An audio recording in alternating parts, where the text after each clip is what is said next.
Okay, let's talk about the family structure in the Bible. The Bible is all inclusive. Either you're going to follow all of it or you're going to follow none of it. You do not get to pick and choose which parts feel righteous to you and ignore the rest. You do not get to quote the Bible to judge others while skipping the parts that indict you. Since people love to talk about the Black family, especially people who do not even understand the Black community, let's talk about the family structure in the Bible.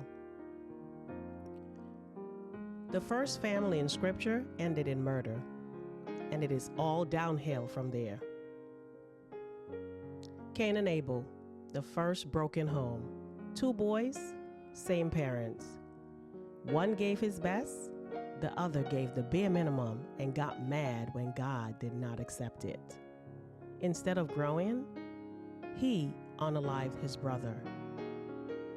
No perfect father, no perfect mother, no harmony. And God still showed mercy to Cain. That is your biblical family. Abraham, Sarah, and Hagar, a love triangle with trauma. Abraham was promised a child. Sarah got impatient and gave her maid Hagar to her husband. Hagar got pregnant, and that changed everything. Status shifted, power shifted, jealousy showed up.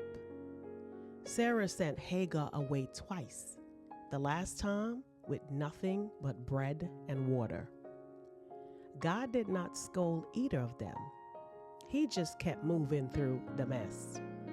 So do not talk about proper order when the patriarch of faith had 2 sons from 2 women living under tension. Let's look at Jacob and Esau, mama's favorite, brother betrayed. Rebekah chose one son over the other. She taught Jacob how to deceive his father Isaac and steal the blessed. 2 brothers from the same womb split by favoritism. After Jacob ran, he ended up with 2 wives, 2 concubines, and a house full of jealous, competitive sons. That is how we got the 12 tribes of Israel. Not through harmony, not through monogamy, not through structure, but through struggle. Fast forward to Joseph, betrayed by his own blood. Jacob favors Joseph. His brothers envy him, so they faked his death and sold him into slavery. The father is crushed. The brother lied for years. That is family. Yes, that is the Bible family. And God still used it. So don't you dare act like our families are uniquely dysfunctional when your righteous examples come from generational trauma and betrayal.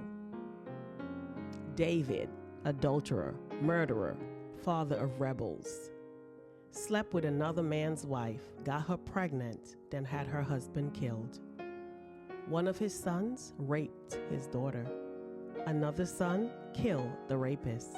Another son tried to overthrow David and died in the process. And yet, David was a man after God's own heart. Why? Because God looks at the heart, not the family structure. So before you come down on the Black family with your self-righteous attitudes, Numbers, you better open that Bible you love so much and read what's really in it. Do not talk to us about brokenness as if Blackness equals dysfunction, when we have loved, raised, prayed, fed, and carry each other through centuries of imposed trauma and still walk with mercy in our hearts. Do not talk about crime when we have been the victim of systemic murder, theft, rape, and lies for generations. And we're still not plotting your destruction. Do not talk about nuclear family like it is God's only blueprint, when the blueprint was never perfect to begin with. Show me in the Bible where the family was perfect. Show me the daddy who held it all together. Show me the child who never strayed. Show me the mother who did not scheme or the son who did not fight. You cannot, you will not, because it is not there. What is there is this: God used flawed, fragmented, broken families to birth nations, and He still does. So do not confuse dysfunction with disqualification, and do not confuse your comfort with what you think is our failure, because from the outside looking in, you can never fully understand the structure or the culture of the Black family.